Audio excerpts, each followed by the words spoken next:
L'opération Résolution Absolue a débuté le 3 janvier vers 2 heures du matin heure locale. La première action a été une cyberattaque américaine contre l'infrastructure énergétique du Venezuela, plongeant toute la capitale, Caracas, dans le noir.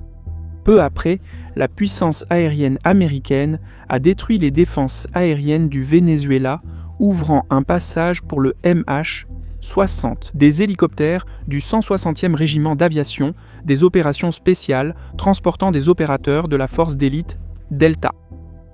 Les hélicoptères se sont posés à l'intérieur du complexe militaire fortement gardé de Fuerta Tiuna, au sud de Caracas. Les planificateurs américains étaient sûrs que Maduro y passait la nuit, et ils avaient raison. Malgré la résistance dans le complexe, un hélicoptère a été endommagé et 6 opérateurs blessés. En quelques minutes, les forces américaines avaient Nicolás Maduro et son épouse, Celia Flores, en garde à vue. Aux environs de 4h29 locales, Maduro était déjà à bord de l'United States Ship Iwo Jima, qui l'a transporté vers la base navale américaine de Guantanamo. De là, il a été transporté par avion à New York, où plus tard dans l'après-midi, il a été officiellement inculpé, entre autres chefs d'accusation, pour avoir dirigé l'organisation de narcotrafic connue sous le nom de Cartel de Los Soles. Tard dans la nuit dernière et tôt aujourd'hui, sur mes instructions, les forces armées des États-Unis ont mené une opération militaire extraordinaire dans la capitale du Venezuela. Il s'agissait d'une opération contre une forteresse militaire fortement protégée à Caracas pour traduire en justice le dictateur hors la loi Nicolás Maduro. Avec ces mots, le président Trump a résumé l'opération Résolution Absolue alors qu'il s'exprimait. L'avion transportant Maduro était déjà en route vers New York, où quelques heures plus tard, il a été officiellement inculpé, entre autres, de diriger un cartel de stupéfiants. Trump a présenté l'enlèvement de Maduro comme un modèle pour la politique que son administration entend poursuivre à travers l'hémisphère occidental. S'appuyant explicitement sur la doctrine Monroe du XIXe siècle, Trump cherche à éliminer toute influence étrangère des Amériques, ainsi que les dirigeants qu'il considère comme hostiles aux États-Unis. Trump a suggéré aux journalistes que l'éviction de Maduro annonçait des changements plus vastes dans la région. Dans sa vision, les États-Unis doivent assumer le rôle autrefois défini par le président Theodore Roosevelt, celui d'un gendarme brandissant un gros bâton. Selon les propres avertissements du président, ce bâton pourrait bientôt être dirigé contre Cuba, la Colombie ou les cartels de la drogue opérant depuis le Mexique.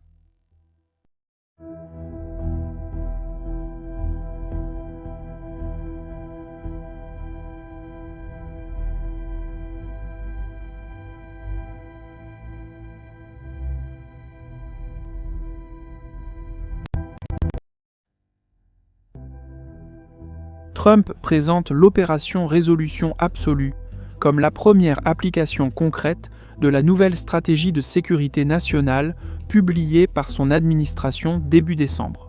Alors qu'une grande partie des médias a réduit le document à une simple affirmation selon laquelle l'Amérique se retire et abandonne son rôle de gendarme du monde, ce retrait ne s'applique pas à l'hémisphère occidental. Ici, Trump n'a aucune intention de retirer son uniforme de policier. Au contraire, suivant l'exemple du président Theodore Roosevelt, il a l'intention de s'armer d'un gros bâton. La nouvelle stratégie de Trump s'inspire fortement de la doctrine Monroe de 1823. La doctrine visait initialement à empêcher l'intervention des puissances coloniales européennes en Amérique latine. Avec le temps, cependant, elle est devenue une justification de l'hégémonie américaine dans la région. Donald Trump propose maintenant une résurgence et une radicalisation de cette approche, que les analystes à Washington ont surnommée la doctrine Dunroe. Donald Trump prône une hégémonie totale des États-Unis sur l'hémisphère occidental. Il ne s'agit plus simplement de dissuader des puissances extérieures comme la Chine ou la Russie, mais d'affirmer le droit unilatéral de l'Amérique à éliminer les acteurs que Washington considère comme hostiles.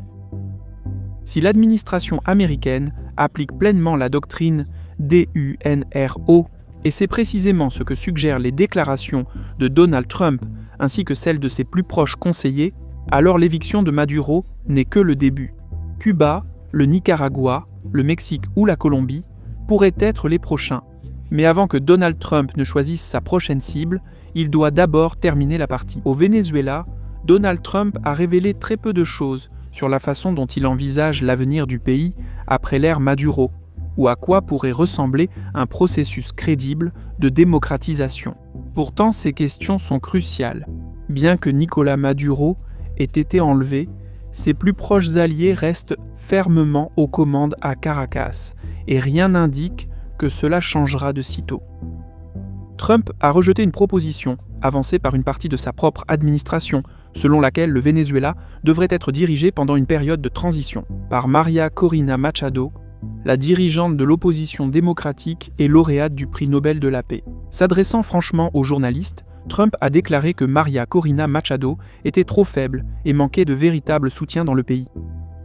En même temps, Trump a révélé que le secrétaire d'État, Marco Rubio, avait eu des entretiens avec la vice-présidente du Venezuela, Delcy Rodríguez, qui aurait promis à Rubio qu'elle allait, je cite, « faire tout ce dont les États-Unis ont besoin ».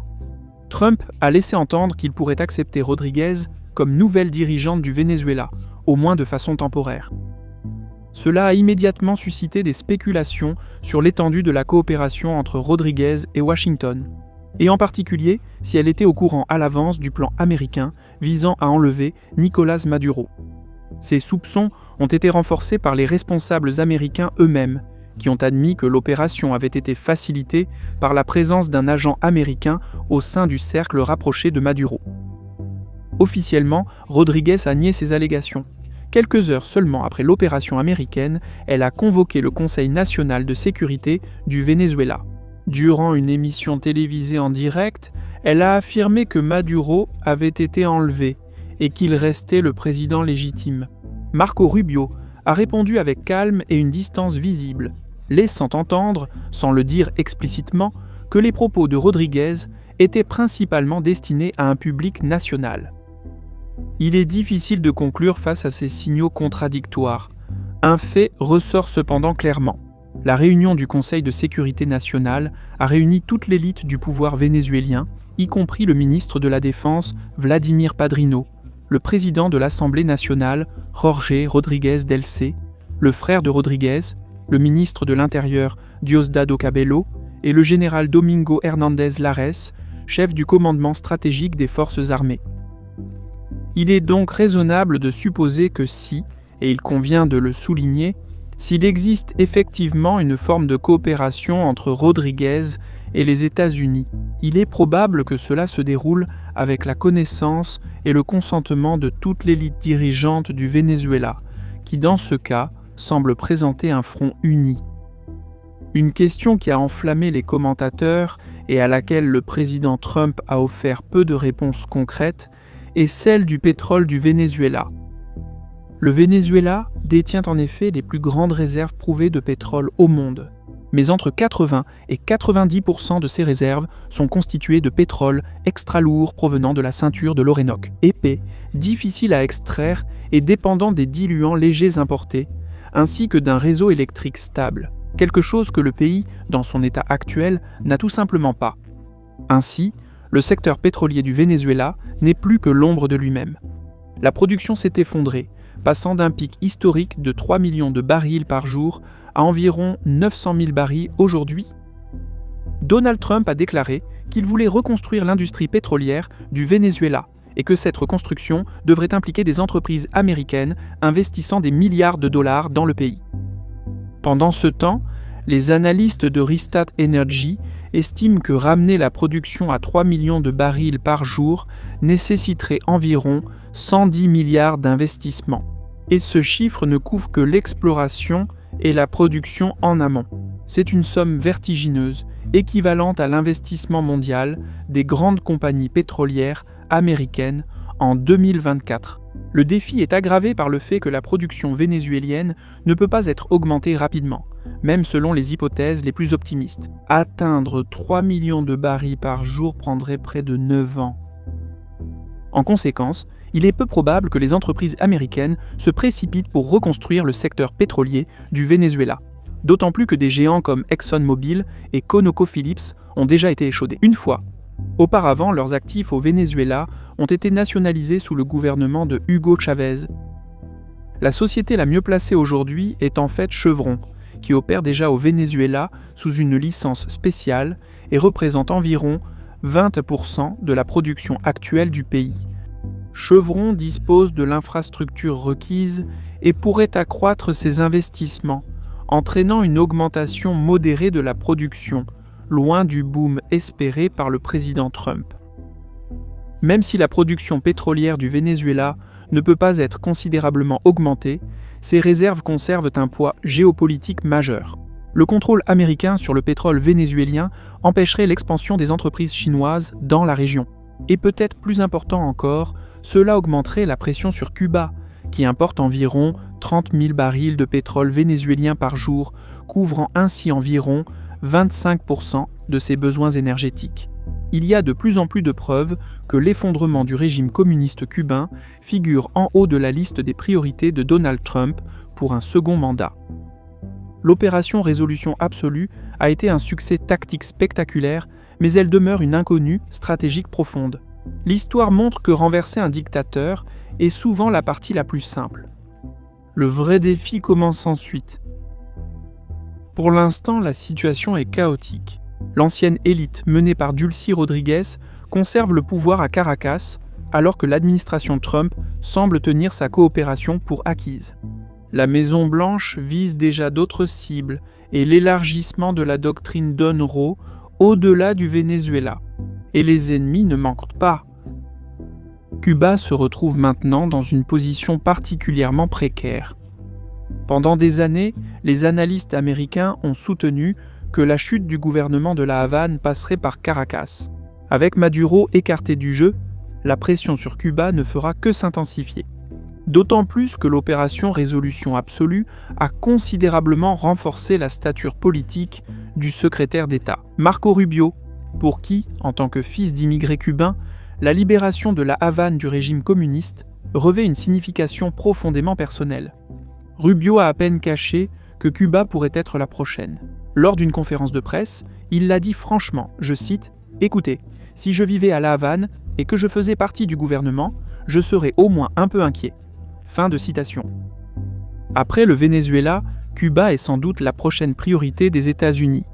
L'administration Trump voit la Havane comme une cible plutôt facile. Mais la liste des adversaires potentiels visés par la doctrine Monroe de la Maison-Blanche ne s'arrête pas là.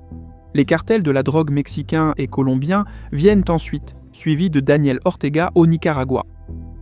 Même si Trump affirme que l'Amérique ne doit plus être le policier du monde et réduit ses engagements ailleurs, cette restriction ne concerne pas l'hémisphère occidental. Ici, Trump recherche la suprématie totale des États-Unis, même si cette suprématie doit être imposée par la force brute. Car l'attaque contre le Venezuela révèle un enjeu plus profond. Comme l'a écrit un jour Stoneman Friedman, les États-Unis ont envahi l'Irak en 2003 simplement parce qu'ils le pouvaient. La même logique s'applique aujourd'hui. Trump a ordonné l'enlèvement de Maduro simplement parce qu'il le pouvait. Trump viole-t-il le droit international ? Oui, en effet, tout comme Ronald Reagan l'a fait à la Grenade en 1983 et George Herbert Walker Bush l'a fait au Panama en 1989. Et tout comme Reagan et Bush avant lui, Trump ne subira aucune véritable conséquence. Un monde régi par la loi du plus fort redevient une fois de plus la norme. Les Nations Unies sont devenues dysfonctionnelles et les États-Unis ne cherchent plus à faire respecter le droit international. Au contraire, comme la Chine et la Russie, elles sapent activement ses fondements. Avec le temps, cette tendance ne fera que s'accélérer et le droit international, ou ce qu'il en reste, ne sera appliqué qu'aux faibles. Et cela nous laisse une dernière question alors que l'année commence. Ainsi l'année va-t-elle se dérouler ?